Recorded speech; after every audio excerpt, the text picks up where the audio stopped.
वो दर्शकों ने हमें गंभीरता से लिया, इंडस्ट्री के लोगों ने हमें गंभीरता से नहीं लिया। आज भी हमारे इंडस्ट्री के वो लोग जो हमको लेकर के बहुत कुछ कर सकते हैं, उसमें चंद ऐसे निर्देशक हैं।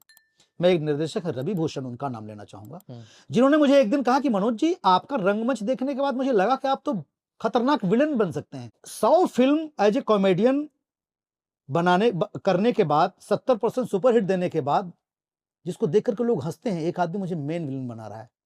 उसने डकैत में पवन सिंह का अपोजिट मुझे विलन खड़ा किया और दर्शकों ने मुझे विलन मान लिया सर। और एज ए विलन मैं 50, कम से कम 100 फिल्म के ऊपर कर लिया का रोल मिलता है। तो सर एक बात तो है, वो चंद लोग जो विश्वास किए, उनके ऊपर कहीं ना कहीं इस रंगमंच का प्रभाव रहा। जिन लोगों ने मेरे विश्वास किया, उन्होंने पहले मेरा नाटक देखा। सर मेरा एक नाटक है मांस का रुदन।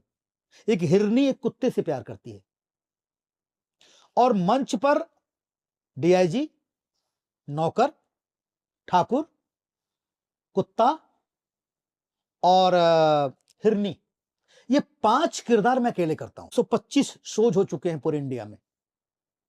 भी नाटक यूट्यूब पे है भी, मांस का रुदन।